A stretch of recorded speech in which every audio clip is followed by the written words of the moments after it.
Selamat datang sahabat ibu, kembali lagi bersama saya Belva Badranitya Buana dalam podcast Maternal Healthcare. Di sini kita akan sama-sama belajar tentang pentingnya peran serta masyarakat untuk membantu ibu selama kehamilan, sehingga dapat meminimalisir gangguan yang bisa mengguncang kesehatan ibu dan bayi. Nah, bagaimana cara meningkatkan peran aktif masyarakat dalam bidang kesehatan ibu? Nah, apa itu community empowerment?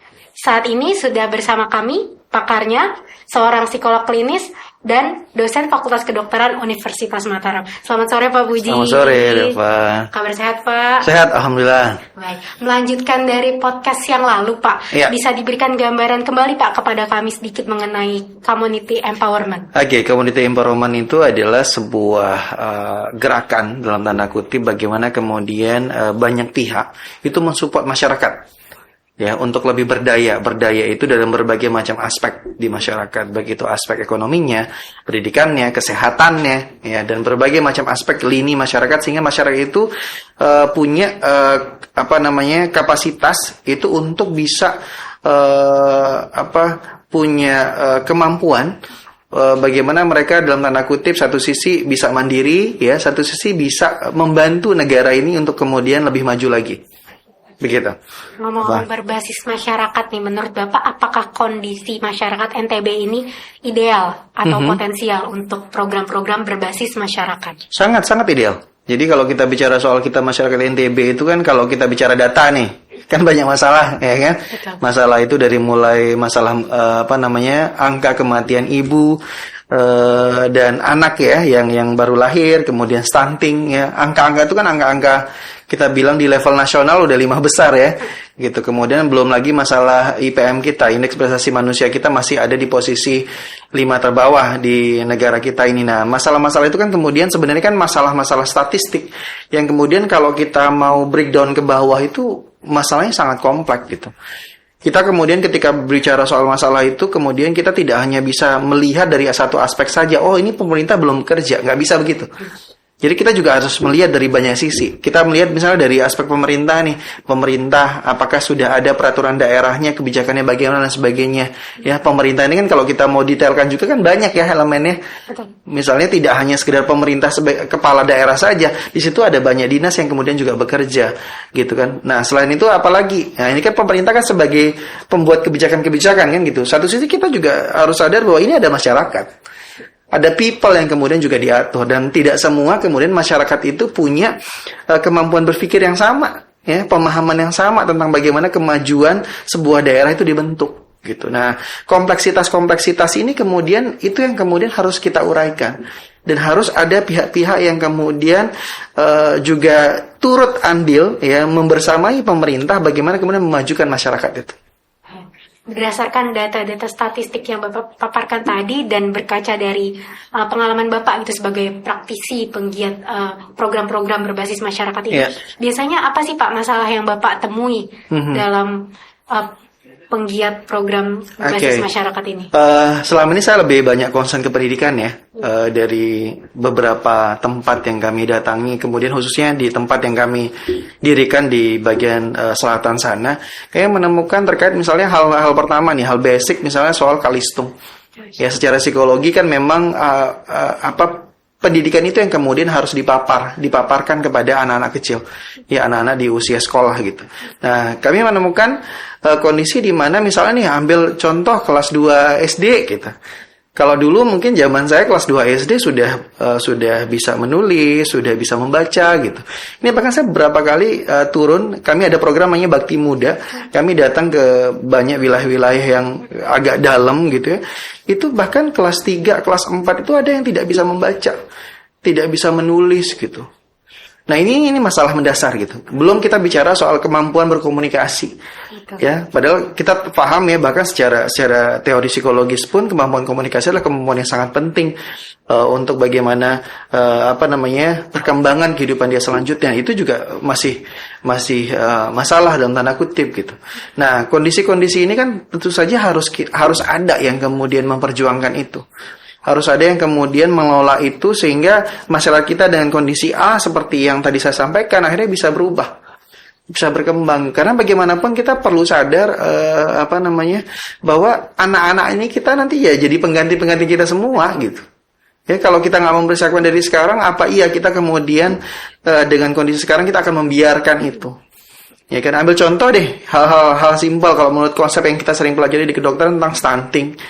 Ya kan, stunting kan tidak hanya sekedar masalah fisik. Ya kan, tidak hanya sekedar masalah gizi, tapi apa implikasinya di masa depan? Oke, ketika banyak anak-anak stunting apa yang terjadi?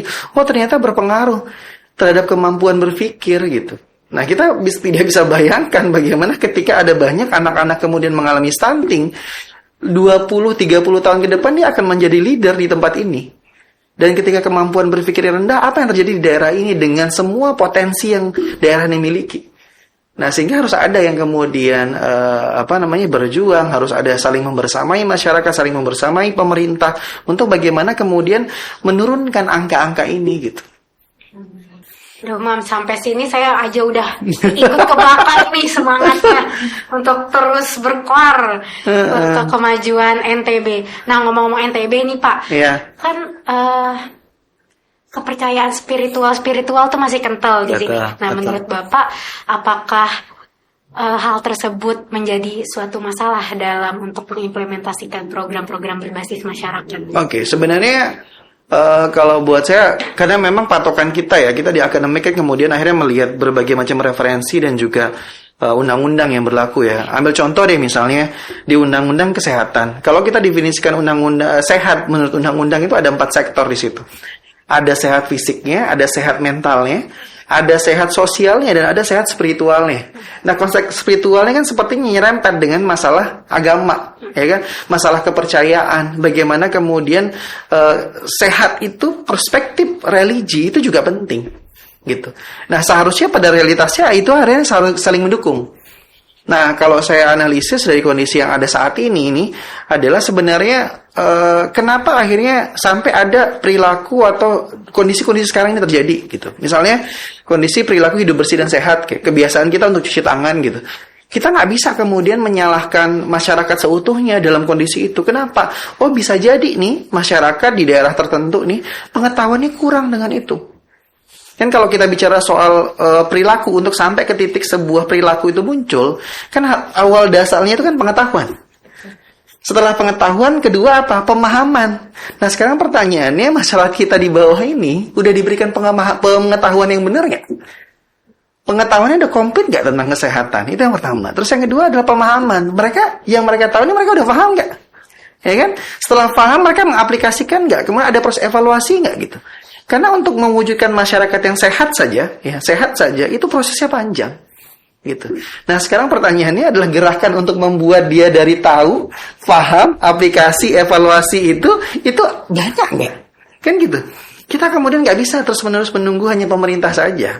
Ya, kita nggak bisa kemudian hanya memprotes pemerintah saja. Harus ada banyak masyarakat, gerakan-gerakan masyarakat yang kemudian membantu saling mensupport pemerintah bagaimana kemudian masyarakat ini secara pengetahuan paham gitu. Nah, ini yang kemudian harus kemudian terus-menerus kita galakkan gitu. Kita ambil contoh misalnya di NTB ini misalnya angka pernikahan usia anak begitu. Pernah nggak kita kemudian menggali lebih dalam? Kenapa ya anak-anak itu, usia anak ini banyak menikah di daerah kita di NTB ini? Pernah nggak kita telaah konsepnya? Apakah memang mereka murni dalam tanda kutip ingin menikah, gitu ya?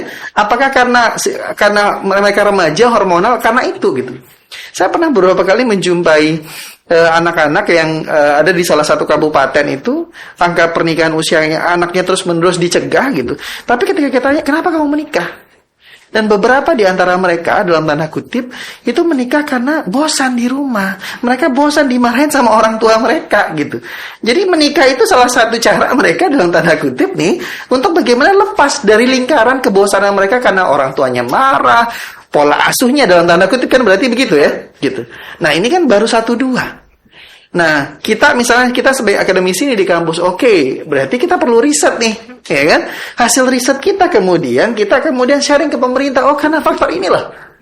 Ya. Nah, sekarang pertanyaannya, kita bahkan di dunia akademis nih, pernah ada yang sounding nggak ke telinganya pemerintah bahwa faktor mengatasi angka pernikahan usia anak ini ada banyak multifaktor. Salah satunya A, B, C.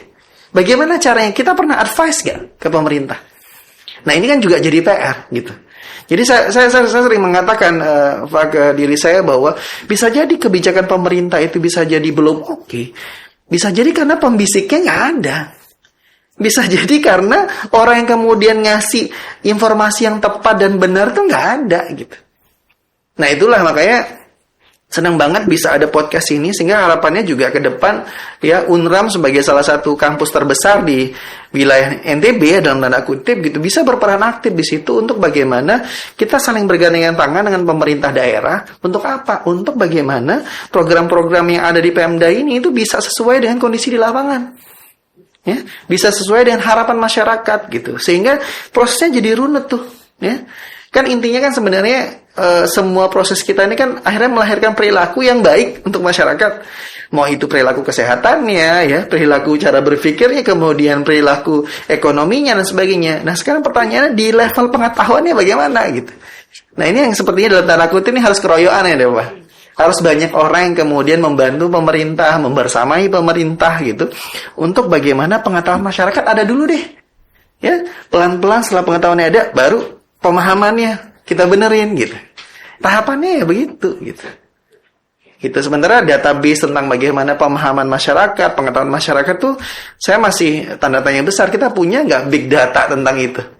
Ya, nah itu PR kita di akademisi untuk bagaimana kemudian membuat big data itu gitu.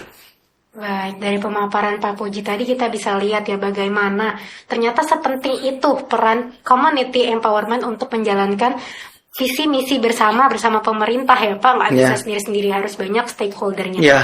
Ngomong-ngomong big data tentang partisipasi masyarakat yang tadi Pak, Bapak sebagai penggiat community empowerment ini gimana sih menilai partisipasi masyarakat? Karena belum ada big data yang tadi ya. Berkaca dari pengalaman Bapak gitu. Pengalaman sebenarnya begini, saya beberapa kali juga ikut membantu beberapa NGO ya gitu, dan saya melihat juga masyarakat sangat aktif kok ketika memang anggota-anggota dari NGO ini juga aktif gitu. Nah ini juga sebenarnya jadi PR. Saya membayangkan ketika ada banyak gerakan-gerakan sosial, community empowerment ini kemudian terjadi, saya pikir masyarakat juga akan memberikan umpan balik yang sama kok gitu. Nah pertanyaannya kan memang bisa jadi jumlah kita yang bergerak di bidang ini mungkin tidak sebanding, tidak sebanyak jumlah masyarakat kita. Ya karena kita paham juga dalam tanda kutip dana juga pasti terbatas ya gitu. Kita bilang kalau misalnya biasanya kalau teman-teman itu mereka ya membuat percontohannya di hanya beberapa wilayah saja, tidak bisa di semua wilayah karena memang keterbatasan anggaran gitu. Nah, akhirnya menjadi PR besar memang adalah bagaimana kemudian mengetok pintunya pemerintah dalam tanda kutip sebenarnya. Saya banyak melihat teman-teman juga melakukan riset di luar pemerintah ya gitu. Ini yang kemudian kita juga perlu advokasi terus-menerus. Kita perlu ada dialog dari hati ke hati gitu. Tidak dalam tanda kutip saya juga kadang sedih kalau misalnya saya ada di posisi pemerintah, saya diprotes terus kan jengkel ya gitu. Kalau saya ada di posisi itu gitu. Sehingga mungkin perlu dibuka ruang-ruang diskusi yang lebih ramah, ruang-ruang diskusi yang lebih intensif dari hati ke hati, dan itu saya pikir juga bisa merubah itu gitu, dan saya membuktikan itu gitu. Maksudnya khususnya nih di Kota Mataram gitu, saya dekat dengan beberapa kepala dinas gitu, saya ajak dialog gitu. Ya buktinya akhirnya dengan dialog-dialog seperti itu akhirnya kemudian ada beberapa poin-poin kebijakan program khususnya itu jadinya berubah sesuai dengan diskusi-diskusi yang kita lakukan, dan itu luar biasa gitu. Dan saya pikir juga semua pihak sebenarnya bisa melakukan itu. Apalagi kita di dunia akademisi yang kemudian kita punya riset-riset itu. Ya, disitulah peran sebenarnya kampus ini kemudian bisa mengambil peran untuk menjadi pembisik ya pemerintah khususnya dalam membuat program-program pekerjaan mereka gitu. Baik Pak, berikutnya tentang kualitas hubungan sosial yang telah diciptakan itu ya, bagaimana kaitannya dengan status kesehatan? Apakah menurut Bapak saling berkaitan atau bagaimana? Sangat berkaitan. Jadi kalau kita bicara soal knowledge ya tentang kehidupan masyarakat itu, semua aspek itu saling terkoneksi satu sama lain. Ya, misalnya nih pendidikan. Mau tidak mau pendidikannya kan pasti berpengaruh terhadap kesehatan. Betul. Ya kan? Kesehatan pastinya kualitas hidup. Ya kan, kalau kualitas hidup udah kemana-mana nih, ke ekonomi, ke politik, kemana-mana akhirnya saling terkait gitu. Jadi kita bisa bilang, misalnya ambil contoh gini dah Pak, misalnya nih, kenapa kalau misalnya kita ke sebuah tempat gitu ya, misalnya tempat ibadah gitu, di salah satu tempat ibadah, kenapa ya kamar mandinya begini gitu, kenapa ya kok masih jorok gitu, salah gitu ya, gitu, itu dalam pikiran kita. Nah, kita juga nggak bisa menyalahkan dalam tanda kutip secara serta-merta gitu. Nah, kita perlu cek, maksudnya secara ilmu pengetahuan kita perlu cek sebenarnya pengetahuan masyarakat kita tentang bagaimana kebersihan itu bagaimana sih, ya, standar kebersihan itu bagaimana sih gitu. Nah, kita kemudian tidak juga bisa kemudian menyalahkan serta-merta masyarakat ya, khususnya rakyat kita, nggak bisa begitu gitu. Karena sekarang gini, kalau kita kemudian serta-merta membandingkan posisi kita nih, orang Indonesia dengan orang Barat gitu, baseline-nya berbeda, awalnya berbeda. Kalau orang-orang di luar sana, mereka di keluarga dalam tanda kutip itu diajarin tentang kebersihan, ya kan, pemahaman mereka tentang macam-macam kebersihan itu udah detail dari kecil mereka diajarin. Betul. Dan masyarakat di luar sana itu juga kemudian keinginan tahuannya besar dan mereka mencari tahu, ya kan? Sementara masyarakat kita belum ada di posisi itu. Sehingga dalam tanda kutip kalau kita bicara baseline nih, kalau di riset nih, bisa bicara soal start awalnya jelas berbeda. Nah, untuk bisa kita sampai ke titik yang seperti orang luar negeri, kita bilang mungkin Amerika, Eropa begitu, ya kita butuh perjuangan ekstra kalau misalnya kita mau sebanding dengan mereka gitu. Nggak bisa kemudian kita serta-merta ini. Makanya disitulah butuh evaluasi, butuh monitoring sama-sama begitu. Siap. Ngomongin start point yang berbeda nih Pak. Selama Bapak melakukan kegiatan-kegiatan community empowerment ini, ada nggak sih Pak bedanya masyarakat kota gitu, Kota Mataram, dengan pedesaan misalnya yang di pinggir gitu? Sebenarnya bedanya saat ini sebenarnya kalau dari segi informasi, ketersediaan informasi sebenarnya sama saja. Artinya di masyarakat kami di desa dalam tanda kutip juga punya informasi-informasi itu, dan semuanya sebenarnya kita ambil dari handphone kan. Sebenarnya banyak informasi itu sekarang. Ibarat kata sekarang Google itu tuh udah bisa jadi pemenuhan semua kebutuhan informasi gitu. Nah, tapi pertanyaannya memang apa perbedaan penggunaannya nih? Ya, itu yang berbeda. Kalau kita di akademisi tentu saja teknologi informasi ini kan kita mencari referensi, kita mencari informasi, kita cari ilmu pengetahuan. Nah, bisa jadi penggunaannya di masyarakat itu yang belum sama. Gitu. Bisa jadi ya penggunaannya bisa jadi nih lebih banyak kepada sosial media. Ya. Nah, kondisi ini tentu saja akhirnya melahirkan perilaku yang berbeda gitu. Tapi kalau kita mau telah lebih detail lagi, bagaimana kemudian teknologi informasi ini, khususnya internet gini, ini bisa akhirnya menyebabkan kecanduan. Apalagi kalau misalnya yang menggunakan ini tidak punya pengetahuan yang luas. Ya, bagaimana ini ternyata addiction-nya tinggi gitu. Bahkan kalau di Amerika itu sudah ada satu tempat rehabilitasi untuk orang-orang yang tergantungan akan internet gitu. Nah, di kita kan belum ada. Itu. Baik, menurut Pak Puji nih Pak, kegiatan atau aktivitas apa yang bisa dilakukan community empowerment ini kan banyak ya. Sebagai wadah para community empowerment ini, kegiatan apa atau aktivitas apa yang bisa dilakukan Pak? Banyak lahan dalam tanda kutip yang bisa dilakukan. Pendidikan, iya. Kesehatan, iya. Ya kan, kesehatan ini kan kalau kita pecah tadi menurut undang-undang kan ada 4 tuh. Kalau kita mungkin ya bergerak di kesehatan fisik dan kesehatan mental misalnya kalau kita dari fakultas ya, gitu. Kemudian ada sosial tuh ya, kegiatan misalnya di situ bisa jadi tentang lingkungan hidup, tentang ekonomi. Ya, misalnya ambil contoh nih, kita punya begitu banyak bahan-bahan mentah di daerah kita. Kita ambil contoh misalnya Lombok Utara. Lombok Utara tuh gudangnya pisang, ya kan? Di situ ada mete, ya kan? Ada ubi kayu macam-macam. Sudahkah kita memanfaatkan itu menjadi tidak hanya sekedar memenuhi kebutuhan sehari-hari, tapi juga bisa berdaya industri. Misalnya dibuat, misalnya kayak ubi nih. Kita ada nggak pabrik moka misalnya, tepung moka nih dari ubi kemudian jadi tepung moka? Kita kan belum ada. Ya. Kemudian misalnya dari mete, sejauh mana kita tidak menjual dalam bentuk mentah, misalnya gitu. Ya. Nah, bagaimana kemudian bahan-bahan mentah ini ada nggak yang kemudian bisa menjadi ciri khas oleh-oleh saja? Oleh-oleh masyarakat Lombok gitu. Jadi orang kalau misalnya datang ke Lombok, nggak pas kalau nggak bawa oleh-oleh dengan bahan yang ada di kita. Nah, ini juga jadi pertanyaan-pertanyaan di kita. Ya gitu. Nah, itu yang kemudian dalam tanda kutip perlu dikuatkan. Ya, perlu dikuatkan. Ya, ambil contoh yang lain misalnya kelapa. Ya, kelapa. Kita bisa bikin VCO. Semua kelapa itu kan bisa jadi bahan-bahan dikirim ke luar negeri kan? Gitu, dari mulai serabutnya, tempurung kelapanya, ya kan, dan santannya bisa jadi VCO gitu. Nah, sudah sejauh mana itu kemudian masyarakat disupport. Gitu. Nah, salah satu yang saya pernah temukan adalah di Lombok Selatan tuh ada satu kampung itu isinya orang-orang kreatif. Dia bisa bikin macam-macam yang dilihat tuh jadi sesuatu gitu. Jadi misalnya dia punya kardus, jadi apa? Dia punya tempurung kelapa, jadi apa? Dia punya kain apa, jadi apa gitu. Dia berkreasi gitu. Tapi lambat laun ketika kemudian tidak ada yang mendukung, tidak ada yang mensupport, tidak ada yang kemudian membantu mereka untuk bagian memasarkan itu, akhirnya ya udah mereka bosan sendiri gitu. Nah, satu sisi ya, namanya kebutuhan perut kan terus-menerus berjalan ya, gitu. Nah, itu yang kemudian akhirnya membuat kreativitas itu jadi tidak berkembang. Karena apa? Karena akhirnya satu sisi tidak ada jalan, terus yang kedua karena kebutuhan perut itu akhirnya mereka mencari pekerjaan-pekerjaan yang real, yang kemudian dalam tanda kutip bisa untuk upah harian itu yang dikejar gitu. Nah, kondisi ini kan juga harus ada yang mensupport. Nah, siapa lagi kalau nggak kita gitu. Jadi banyak bidang, tadi udah bilang kesehatan, pendidikan, ekonomi, sosial ya gitu. Nah, bidangnya banyak. Sekarang kita mau ngambil di mana? Sosial itu juga misalnya tadi kalau kami di yayasan mengambil peran sekolah perempuan. Ya, bagaimana kita paham bahwa perempuan ini adalah orang yang sangat penting tidak hanya dalam bermasyarakat tapi bernegara. Kalau kualitas perempuannya bagus, negara itu pasti bagus gitu. Jadi gimana kita mendidik perempuan-perempuan ini bisa biar sadar bahwa mereka punya potensi.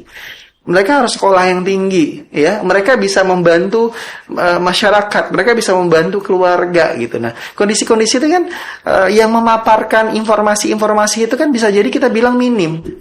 Orang yang mensupport para wanita kan jarang gitu.